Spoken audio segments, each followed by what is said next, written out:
Welcome to the Software People Stories. I'm Shiv. I'm Chitra. And I'm Gayatri. We bring you interesting, untold stories of people Associated with the creation Or consumption of software-based solutions. You'll hear stories of what worked, and sometimes what didn't, you will also hear very personal experiences. and insights that would trigger your thoughts And inspire you to do even greater things.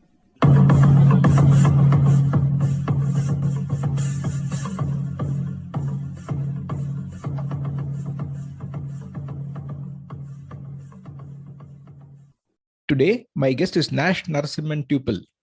He is a digital business leader with over 3 decades of experience in the industry.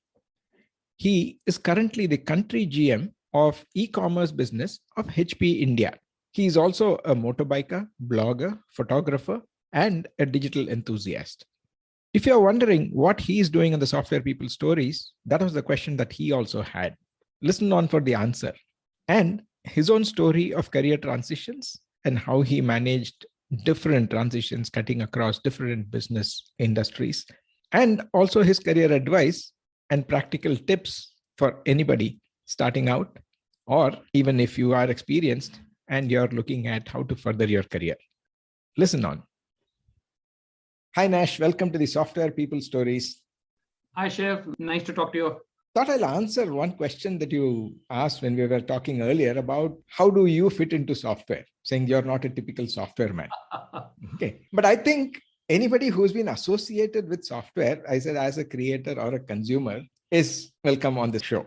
So I see that you've done a lot of things, including leveraging both selling technology, which is hardware plus, I'm assuming, some software solutions, as well as using software to serve your customers, etc.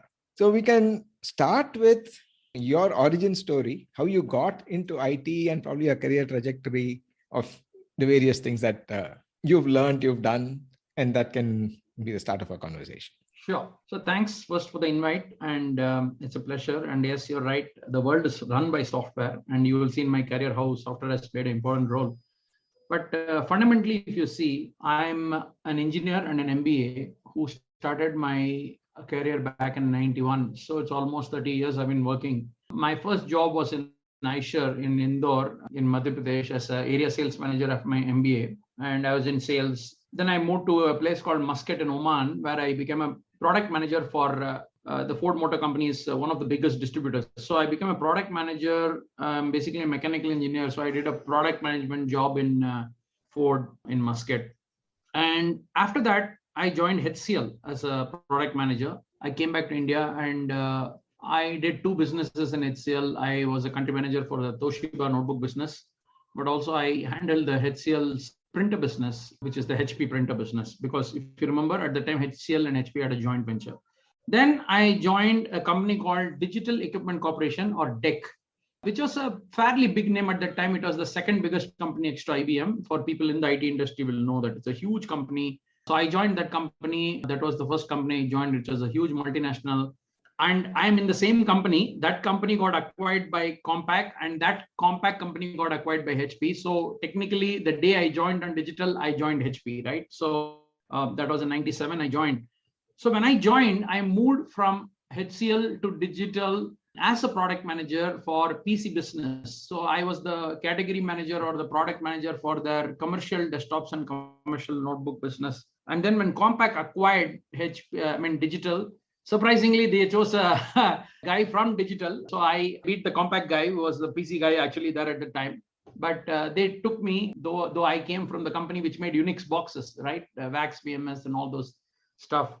And in Compaq, I did the business for about 2 or 3 years. So essentially, I did for the first 4 years in my life in my company, HP, I did category management or product management.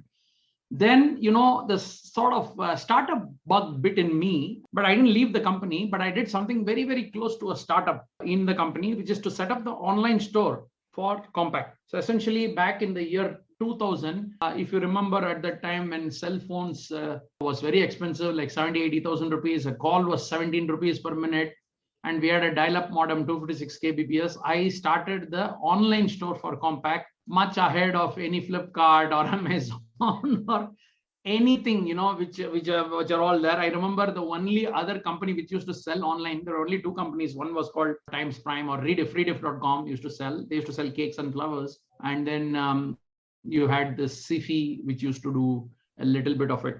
So I set up and I had a fantastic first year. In the first year of operations itself, we became the largest e-commerce company in India.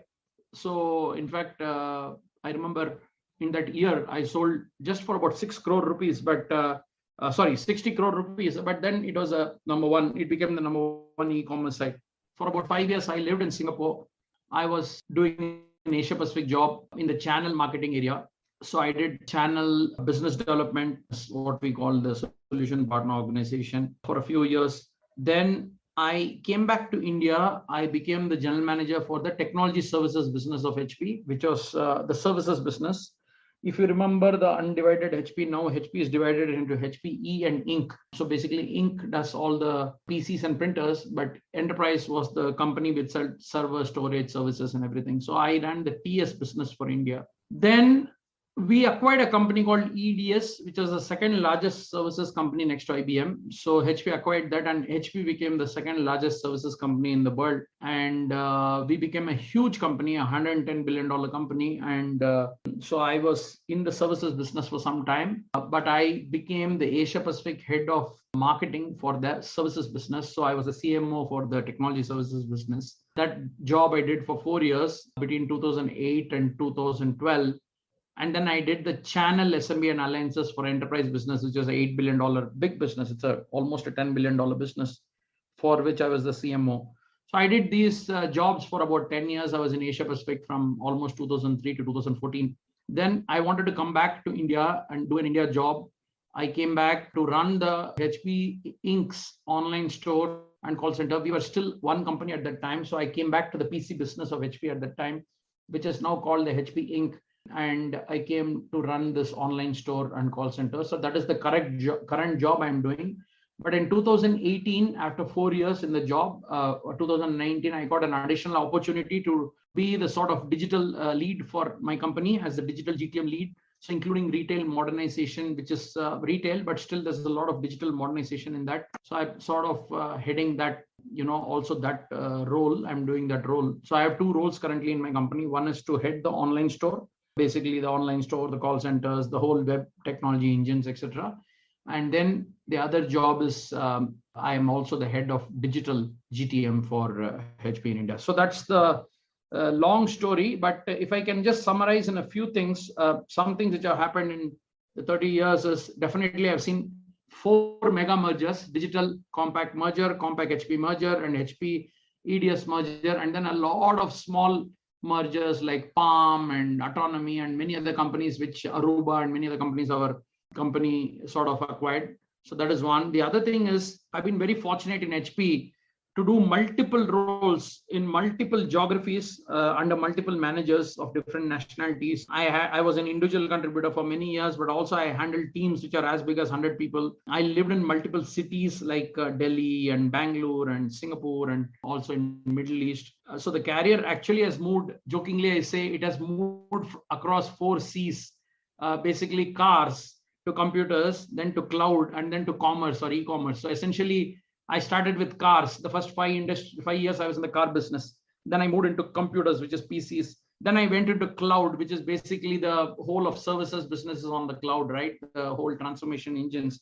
And then finally I've come to commerce, which is basically e-commerce. So that is the long and short of my story, Shiv. If you say this is a short story, then there are a lot of questions. A couple of things which I'm curious about. The first thing, when you talked about the 4 C's, probably start with that. When you were making these transitions in terms of the domains that you were working in, what was your own personal challenges or approaches to quickly get up to speed and continue to, say, work in your style?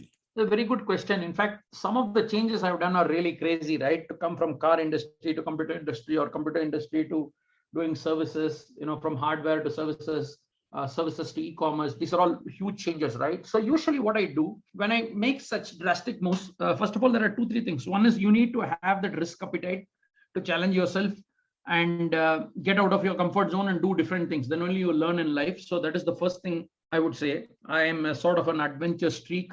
I do biking, in the Himalayas for 10, 15 days at 15,000 feet. So you can imagine I'm still an adventure freak. So I have that sort of adventure orientation in my career also. So I take some few jumps like that. I've been very fortunate. I've survived that, but sometimes it doesn't work out. But if you just see, I take a calculated risk. I don't do a blind jump. If you see, when I moved from car industry to computer industry, the commonality was I was a product manager in both places. I was a product manager in cars. Now I became product manager of notebook computers. The fundamentals of marketing is same in both the places. The 4 P's, product, price, place, and promotion, and all those things are same. But the core technology is different. Cars is about internal combustion engines and horsepower and all those things, whereas this is about semiconductors and gigahertz and megahertz, right? So, but the 4 P's is same, right? The product management job is same. Supply chain planning, getting the right price, promoting it, all that is same. So I moved across the marketing domain. Across the industry I went, but the job is same, the marketing same, okay? Then when I moved from computers to cloud, the company was the same. So it was basically HP, but I moved from one division which made PCs to another division which sold enterprise services. So if you see, I had one commonality there, which is basically HP, right? HP, it's the same HP which I sold hardware. Now I'm going to sell services. Then I moved from services to e-commerce.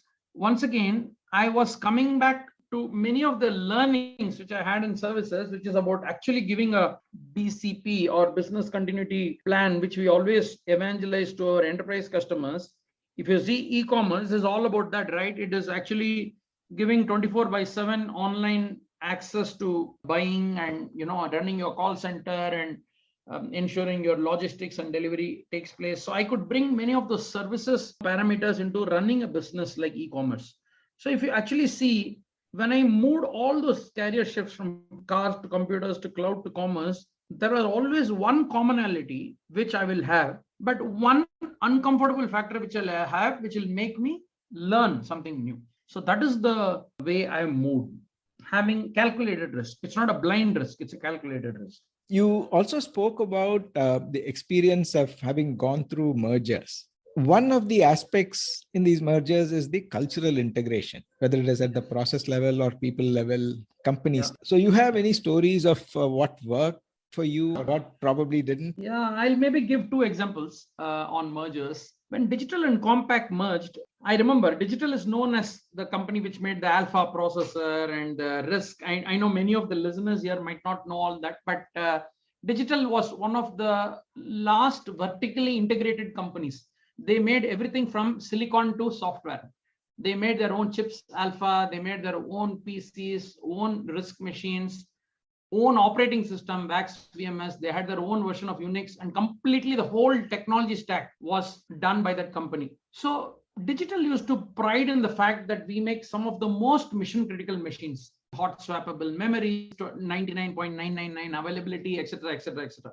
In that company, PC business was almost an afterthought. Okay, PC business was like 10 or 15% of the revenue of the company, because they were basically selling servers, storage, services, and all that, and taking care of enterprise clients. And definitely we didn't have a consumer PC business. Okay, we only were in the enterprise PC business. So if you remember the landscape in 97, and Compaq was the global leader in PC business. So Compaq was the #1 PC company in the world at the time. So when Compaq acquired Digital, it is almost clear the guy who was a PC product manager in Digital will almost lose his job, because if we had a Compaq product manager for PCs, this guy has no chance to actually survive. So I had this thing in front of me. Okay, I'm going to be acquired by the biggest PC company. I'm sitting in the other side, which is basically a Unix company or a services company. What should I do? I went to my boss, and my boss, a very wise man, he said, Nash, if you're smart and if you do a good job and if your results speak for yourself, they can't ignore you. You might be from Digital, you might be from the wrong company, okay, in the business, but they can't ignore you. You won't believe, in the next 6 months, 2 quarters, Digital moved from #4 to #2 MNC brand. We actually beat companies like HP and Dell and everybody, and Digital became actually #2 only to Compaq, whereas Compaq maintained it. So when the merger happened, when they're looking at candidates, they saw this guy, this guy was almost a challenger brand, dramatically grew the market share from some 7% to 12% in a span of 6 months. And, so my results spoke for myself. So actually, when they had to pick the guy for India to run the business, they picked me. Though I'm from the digital company, they picked me. And the guy who was actually doing the business earlier, he went into another role in the company. So both of us got placed. So the first thing I learned in a merger was, in merger, while there is a lot of cultural thing, if you are really a good manager, it is also a time for great meritocracy, because your old alliances and allegiances doesn't matter, and your people will look at things afresh. Okay, so that is the thing I learned, that in a merger need not be a cause of worry for somebody who is a very well working or a hard working or a smart guy. So that is the first thing I learned. Now, coming to the cultural aspect, I'll give you another example. Okay, when we merged with EDS and HP, EDS was a services company and HP was a very big hardware company. EDS was a $24 billion services company, highly enterprise focused, vertical in nature, selling a lot to government agencies like Pentagon or all those American big companies like GE and all those. HP was more known for its products like printers, PCs, calculators. So I was tasked to be in a team which was to do strategy and planning for the services business. And whenever I had a meeting with any of them, I always found the way people think are very different because of their background. The HP people used to think services as almost an attach, or services as something you sell with hardware like servers and storage.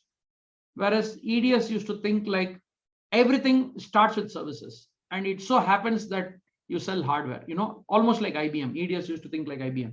Mm-hmm. This was a huge cultural disparity. But we had an outstanding leader in Asia Pacific who could actually bring together both very well. And within a span of 2 months, he really outstanding guy he was. And he really brought the cultures of the two things together and said, hey guys, I know you come with this background, but I want to tell you, HP is known for engineering. EDS is great for this. So we'll put these guys in the front end to go and sell solutions, whereas the HP guys will work in the product team so that they develop actually the category. So actually he made a team, a very good blended team. And I saw in action that if you have good management and if you really have empathy for your team members, and if you can take them along, even, it is a huge merger, right? It's a $50 billion company acquiring a $20-30 billion company. It's an $80 billion business for which a merger has happened, right? But if you have good leadership, who's caring and who is blind to things like whether you are from which state or which color, they don't care, right? Or whether you're male or female, they really look at your work. And if they can blend the best of strengths, the cultural thing can be an actual advantage. Where you think there is a huge cultural mismatch, it can actually become the most complementary skill set you can ever have. And you can do that. So I think I learned from that second merger, because in the first merger, I was a real small fry and, I was trying to retain my job. In the second merger, I was actually a part of a clean room. And I was actually putting together organizational designs and many things with my senior managers. And at that time, I was amazed at the way the senior managers used to think to get the best of both. So I just learned that very important thing. When it comes to matters of culture, it requires a lot of patience, and it requires recognizing each of the people's strength and marrying it them and then playing it along. So I think both the mergers for me has been fantastic. I think in both the mergers, after the merger, I got promoted. So obviously, mergers work for somebody, and it had worked for me, definitely. That's nice to hear, Nash. You did mention the differences in both the business model and the culture, let's say EDS and HP. And you'd also mentioned earlier about the 4 Ps being the same irrespective of what you're selling. Increasingly, from a marketing standpoint, Yeah, from a marketing standpoint. Yeah. So how do you articulate the value of what you're selling? When it is a box, at least somebody gets a box, you can talk about a lot of those specs. 2, if there is also a solution which is usually intangible, was there any shift in terms of your approach or thinking, absolutely. Yeah, absolutely. In fact, I've been in hardware business for almost if you even count my car experience together, in my 30 years, 20 years, I would have spent in hardware. Some sort of box I would have pushed, whether it's a PC or a printer or a server or a storage or networking or whatever it is, right? So when I first came to services and they gave me the job of being the CMO for Asia Pacific as a marketing head, I took some time because I had to lead a team of people who are from so many different nationalities. So in my team, I directly led Japanese and Chinese and Koreans and Australians and all the different sorts of people in Asia Pacific. 22 countries reported to me directly. So when I led that, the first thing I had to actually bring to them is the view that whatever product you sell, eventually people consume it only as a service. If you take, for example, a car, in fact, now it has gotten tremendous popularity with all this Uber and Ola. But if you actually see, even if you buy a car, if you use 1 hour up, 1 hour down in a day, 2 hours or 24 hours you use, so in 10 hours in a week, and you will maximum use maybe 520 hours for 52 weeks. If you actually think about it very patiently, you are paid for the car for 365 days, but you are using the car maybe only for 30 days. Okay, the other 335 days, it is actually sitting it is actually sitting idle, right? The product is idle by itself, and the product is useless when it's idle. Okay. Any product when it's not running is useless. The product serves you. Note the key word, what I'm saying. The product serves you only when you use it. Okay. So I actually gave this example and I explained to my team that whatever you sell, whether you're selling a server, storage, networking, whatever it is, at the end of the day, if the customer doesn't consume it as a service, the product by itself is a waste. And this concept sort of stuck on to them because many of them came from a hardware background. They didn't come from an EDS background, right? They came from the HP background, which was more like hardware, right? Okay. So the moment you just told them, like it's a service, and then everything in the world, what you see every day is a service, whether it's a phone which you use, which is basically a cellular service, or a cable TV which you use, it is a service, right?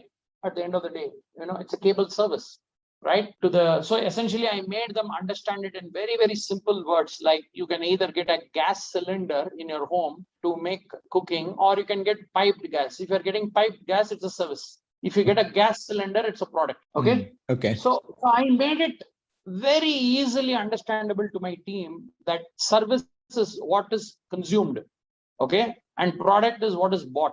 Okay, so there's a fundamental difference. Services are always consumed, right? You can never, it's tangible, it's intangible, right? You can only consume it.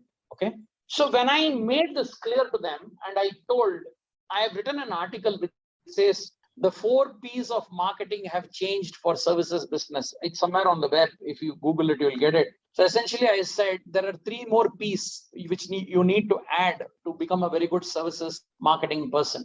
So apart from product, price, place, and promotion, which we use for products, in services, you have to add 3 things. You have to add process, people, and proof. So if you actually see, very good companies who do marketing of services will market their processes, will market their people, and will talk about their proof. So if you see any company which is big in services, be it an Accenture or HP or IBM or Infosys, they will say, or a Wipro, they will say we are SCI CMM certified, or we are ITIL 4 engineers, so many we have, or we have so many people who are Cisco trained engineers. So essentially what they're taking, they're saying, I am good with my process. Okay, it is not a fluke. It is not a fluke by which I deliver this support. It is a project management team which is very good in process. So they are brandishing their whatever SCI, CMM and all that. Okay, that is the process. Second is people. They make heroes out of their consultants. If you see very, very big companies, in fact, I did a campaign where I made all the HP services people who support big automobile companies, big banks, I used to make them heroes. And when we write the quarterly newsletter or we used to publish the newsletter, their photo will be in the front page. Okay. And I will say, this is consultant number X who is very good in SAP. And this is consultant Y who is very good in networking. So these people have done $1 million transformation projects for this bank XYZ in Australia, or for this manufacturing company in Korea. So that is how I used to make a hero out of the people. As long as that people with 25 years experience is sitting in that company will always get the contract. Okay. Because the customer will go not for HP or IBM, but he'll say, hey, does your project manager have any experience in doing a bank transformation, or has he done anything in automobile business, you'll say, yes, this guy has done for 5 companies and yours is the 6th company, and straight away he'll give because of the people. And the third is proof. Proof means testimonials. Let's assume I've seen this fantastic examples of it in outside companies, but simply if a big customer like a Boeing or a GE who runs a very mission critical operation comes and says, you know what, I mean, I see TCS doing this very often to say that, in fact, their campaign used to say something like certainty. Basically, if you're given the job to TCS, it's done. It is certain it will be done.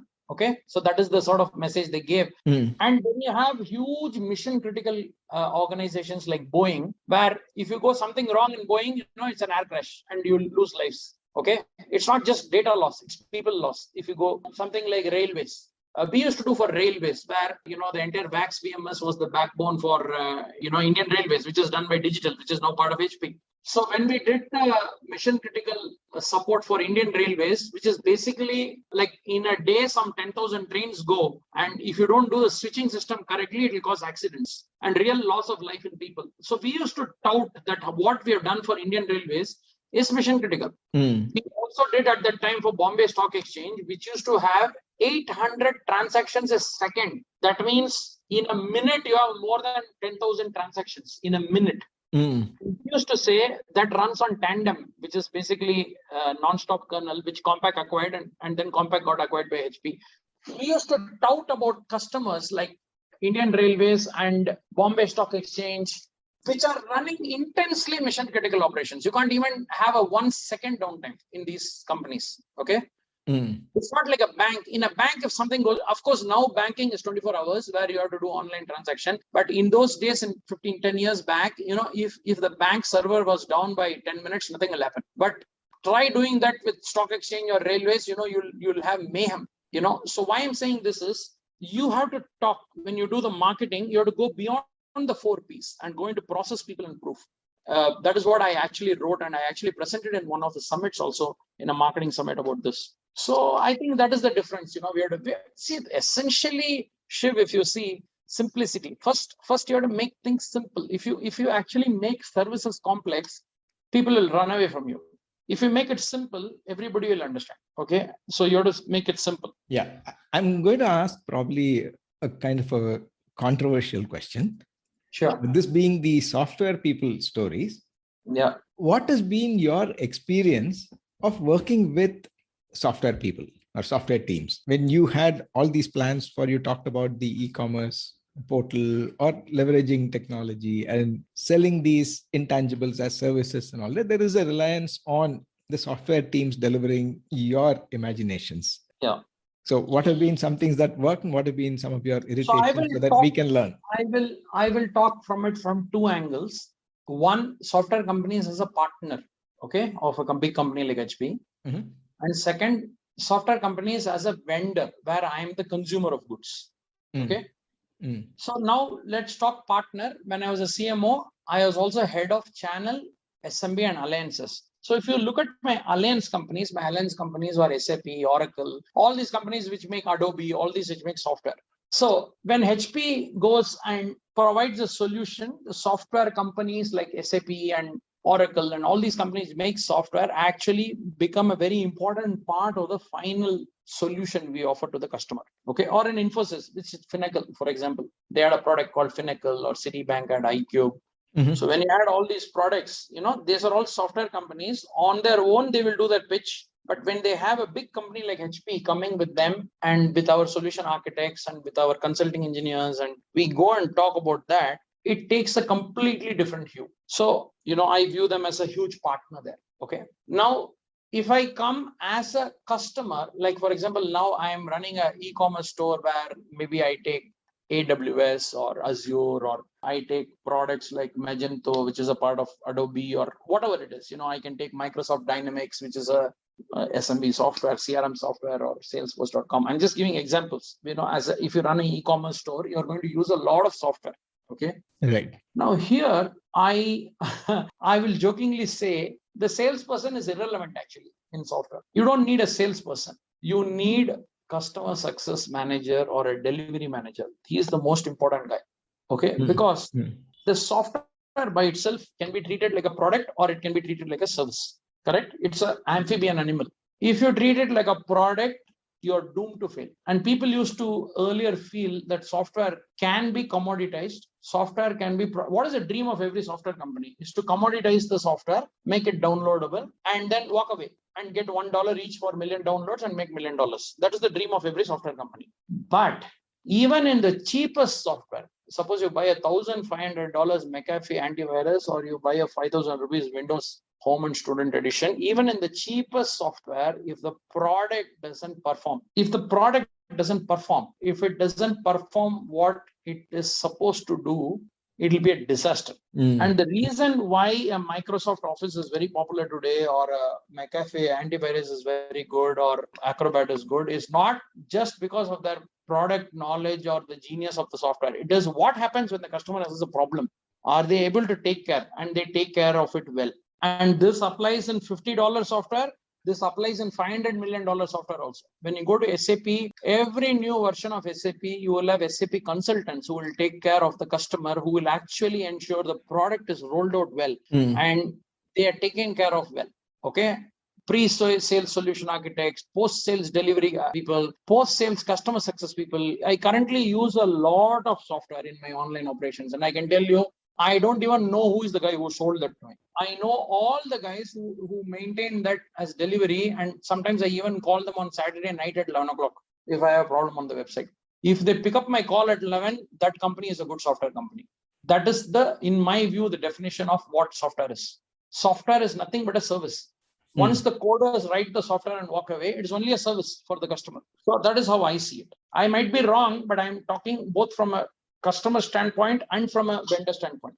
Yeah, there's nothing right or wrong. It is just that I wanted to understand, as a consumer of software services, what is it that the software professionals need to look out for or can aspire for, etc. I think they just have to look out at only one thing: the customer usage patterns and what are the problem areas, and keep on fixing those bugs and making it better and better and better. They simply have to keep their versions most up to date and most customer friendly. That is the number one thing a software person has to take care of. Nash, one of the questions that I like to ask all our guests is the career advice for young people.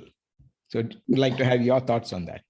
Sure. I mean, I'm no great pundit to say this, but I have sort of somehow made it fairly reasonably successfully in our industry. So I would just say 3 things work for me, and maybe this might work for most of the people. The first thing for me is you have to have the courage to go after your passion, and you have to keep on reinventing and be the best version of yourself. So this is the first advice I'll give to anybody. I wanted to get into electronics and communication engineering when I was very young. I couldn't make it. I made it into the next best branch, which is mechanical. For the first 5 years, when I was in the auto industry, I used to always get excited about what is happening in the computer industry, right? And even in automobiles, I used to think of what is happening. And when I got the first opportunity to come back to India and get a HCL, in a role in HCL, even though that role was one step junior to what I was doing in abroad and the salary was much lesser, I simply jumped at the opportunity because it was my area of passion. My passion was to be in computer industry. My passion was to be in hardware, to be in software. And for me to come out of auto industry and come into IT industry, which is my area of passion, was something that was one of the biggest decisions I've taken in my life. And after that, I only did one thing. I kept on reinventing myself and becoming better and better and better and better. Every 5 years, I'll find the next big opportunity and keep moving and becoming the best version of myself. So the first thing I would say as an advice is never sacrifice your passion. Never live life with regret. Always go after your passion. Okay? Whatever it is. You want to do baking, you want to do car driving, you want to do you want to be a wildlife enthusiast, whatever you feel like doing, you should do. Because when you do that, you actually become the best in that. Okay, so that can happen only when you're really passionate about it. That's the first advice I'll give. The second thing I would say is, in career, always look for satisfaction and not success. You should look at satisfaction and not success. What is the difference? Success is how others evaluate you. Satisfaction is how you evaluate yourself. An example of success would be title, your position, your salary, how big your house is, how big your car is, whether you're a CEO, whether you're an MD, all these things are all success, trappings of success. Satisfaction is when you go home every day, do you feel, have you been of service to others? Am I doing a job which gives me happiness? Do the people around me respect me? Am I with team members who are really good team members? Are things like honesty, integrity, and being the best version of yourself and being excellent, these are things valued. If you see, all these are what is called satisfaction measures, not success measures. You can be extremely successful and living a life of hell. Whenever I read, this guy was a CEO of a company, he died of an heart attack, or, this guy was this and that, he did a suicide, somebody in Caf Coffee Day who had 10,000 crores of assets, he killed himself, because maybe he was not happy, right? So what is the point of having 10,000 crores of assets when you can't be happy? Okay, so being satisfied is a very important thing for me compared to success. And the third advice I'll give is do your job as an act of service, okay? And the rewards will be immense. Always know, many people make this mistake of saying, I need to earn money. I need to become a director. I need to become a general manager. I need to become a VP. I need to become a MD. When you approach your job like that, okay, you will only have partial success. It is good to have motivation. When I started young, I'll tell you, I wanted to be a CEO by 30 years. Okay, it never happened, it helped me to that extent to maybe get a job in HCL and into digital and MNC. Then I realized how small I am compared to industry heavyweights who are working in my industry. And I've written a separate post on what I learned from my 7 managers in LinkedIn, 7 great managers I had, including Som Mittal, who was the NASSCOM chief. He was my manager. And what did I learn from those people? When I realized that how small I am, you will realize that what do you want to become? You want to become a CEO by 30 and be a high-strung guy, or you want to actually grow your career in a nice way? So when I increasingly started looking at people who have really made it big, okay, and this is across industries. I'm not talking about just IT industry. If you take, for example, Devi Shetty, who is one of the greatest heart surgeons, or if you actually take many people like that, Narayan Murthy or Ratan Tata, if you take all these people, if you see their purpose, they achieve their greatness because they do their job as an act of service. Ratan Tata created the nano car because he saw 4 people, a family of 4 on a scooter in a rain. And he said, wow, there are so many people who have a complete family of 4 with 2 kids sitting in a rain in a scooter. I have to make a car which is available for 1 lakh rupees so that people don't have to buy a scooter. It's a different story that Nano didn't take off, but look at all his new products now. It's fantastic. It's doing very well. I'm very proud of what Ratan Tata and his team in Tata Motors have done. Look at what they have done, and they have now bought Big Basket, and the group is growing up and up. And look at all the work the Tata Group has done in the last 50 years. Right from in fact, there was a survey which said the greatest philanthropist of the 20th century is not some Rockefeller or Ford Foundation. It is actually Jamsetji Tata in real value. There was a survey globally. Okay. Mm-hmm. Mm-hmm. So why I'm saying that is that man did IASC as a service, and IASC today is one of the best institutions. Okay. So look at the orientation. Look at Devi Shetty. He went and said to all the people, he's not trying to make money to become the Narayan, to be the biggest hospital in the world. He's saying how I can deliver a heart operation where in foreign countries cost 8 lakh rupees for 80,000 rupees in India, because there are millions of people in India who need a heart surgery and who cannot pay so much. Okay. And he really see the kindness in his heart. And for all his, whatever people say about Mukesh Ambani, that man said, I want Indians to get connected on 4G, and I'm going to give a 4G service literally free of cost for 1 year. He absolutely demolished many competitors, and only there are 3 companies now. But look at what he has done. He has made the 4G and the internet so cheap. And his motivation was what? To actually make every Indian connect to a internet. And look at how in 3 years he got 400 million customers. Okay. If and he's the richest guy in India, but he didn't start by saying, I want to be the richest guy in India. He started, and he's a pure hydrocarbon guy. He's not even a digital guy. He's not even a software guy. He is a chemical engineer with petroleum background. But why is he doing it so well? Because he came with an act of service. He wanted to give that as an act of service. Look at what Nandan Nilekani did for Aadhaar. He didn't take the 1 rupee salary from the company, but Aadhaar is something, even after Congress has gone and BJP has gone, we are only using that. That stack, what he built, that UPI stack is what we use even now. Anything big in the world are always done by people who do jobs as an act of service. It might yield results, It might not yield results, but people will always remember the people who put what you call purpose above profit. And I would like to end by saying only one thing. One of the reasons why I am still in HP for the last 25 years and not left this company is because if you see Bill Hewlett and Dave Packard, what they have done for the industry, for this industry, and how many patents they've given it for free so that they didn't make any money on it. They simply said, take all these patents, let it be under IEEE. I don't want it. We found out LED, we found out USB. We never patented. We just said, go ahead, do it. Let everybody use it because I want everybody to use USB. I want everybody to use LED. I want everybody to use the scientific calculator. This people, Bill Hewlett and Dave Packard, and look at that memo, what Steve Jobs writes about Bill Hewlett, saying at 12 years, Steve Jobs calls up Bill Hewlett and he says, I'm a 12th standard boy. I want to create a gaming computer.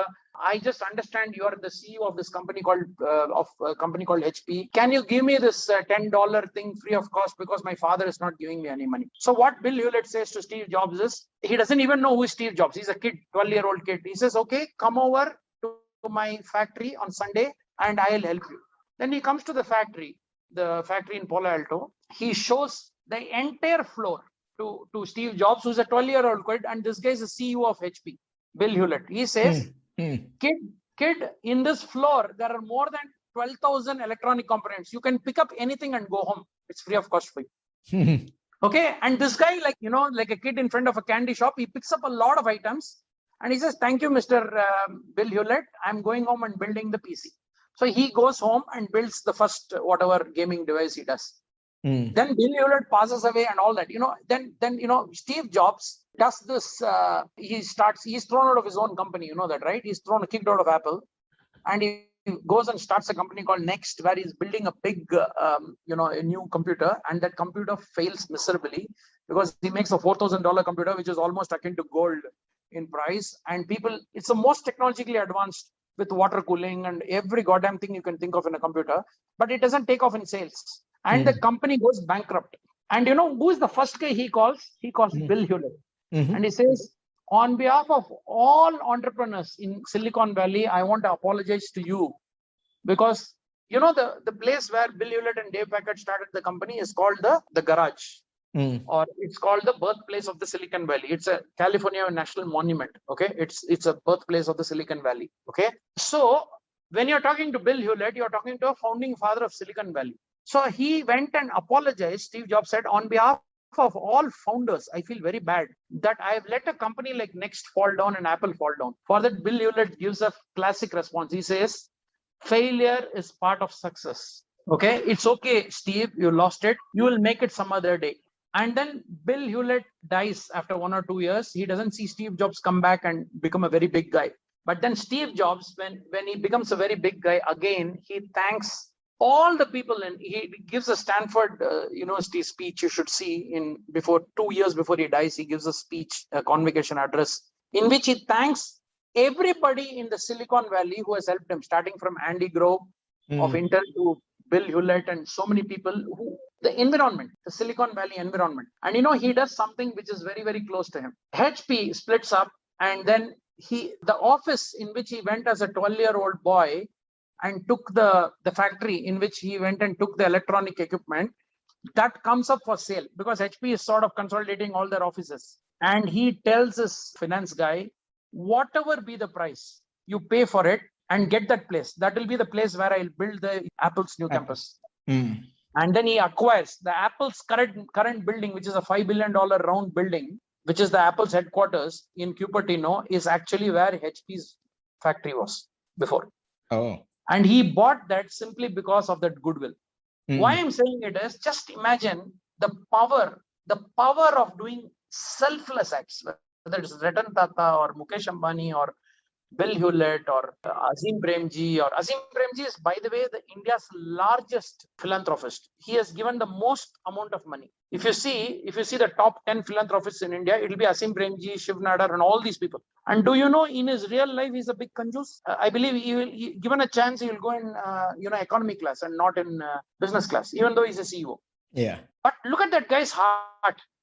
When it comes to giving money, he absolutely has gone and given more than 90% of his wealth to the thing, right? So anybody who does his job, okay, as an act of service to fellow human beings and fellow people, the power is infinite actually for the day. And whether you're in software or hardware or services, it doesn't matter. The moment you do your job as an act of service, like for example, I run an online store, I do it as an act of service because somebody can be really an example I'm just giving. There's one lady who wrote to me once. She makes recipes, all these recipes, and she makes books, and she's running a small business of her own. She has an invalid child. She actually wrote this for me once in Bombay. She's in Bombay.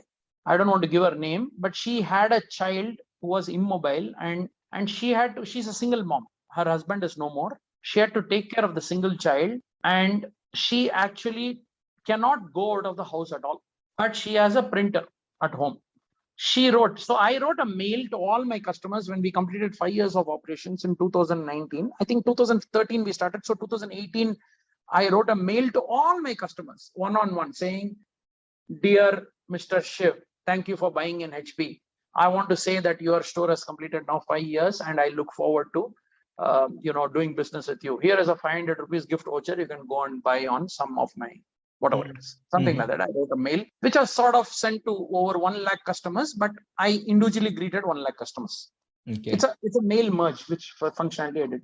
This lady saw it and she replied. There are many people who wrote back to me. In the 1 lakh people, some 5,000 people wrote back to me. So this lady wrote back to me a sweet note saying, "Dear Mr. Narasimhan, thank you very much for writing to me. I am one of your many thousands of customers." She didn't even know it's lakhs of customers for HP, but one of the thousands of customers. "But I want to thank you for the service of delivering cartridges to the home." Okay. Mm-hmm. Because for the last 5 years, every 3 months, whenever my cartridge goes, I order on an online store, and one day it comes to my house. Okay. And I don't have to go out of my house. I have an invalid child, and due to which I am not able to go out of my house. Your service, online service, is a godsend. Thank you very much. God bless you. That's all. I still have that mail with me. I'll tell you, whenever I feel like when I have very down days and very difficult days, I look at that mail and I'll say, if I can even make one customer happy, forget them. Millions we do, okay, in sales. But if I can make one customer happy with my online service like this, that is enough for me. I don't need anything more. That is job satisfaction for me. It is not revenue growth. It is not sales. It's not profits. The job satisfaction for me is handling that one customer who otherwise cannot go out, and you are actually providing an essential service to that person. That is what makes. So whenever you do, this is my third advice. Whenever you do your job, when you do it as an act of service, the power is immense and the rewards is immense. So in summary, 3 things: courage to go after your passion, look for a job satisfaction rather than job success, and then do your job as an act of service. If you do these 3, nothing can stop you in your career, actually. Yeah, thanks a lot, Nash, for all your insights, experience. I'm sure that our listeners will have a lot of triggers, based on whatever you've shared. So thanks a lot. Sure. I hope it helps at least a few of them. Thank you very much again.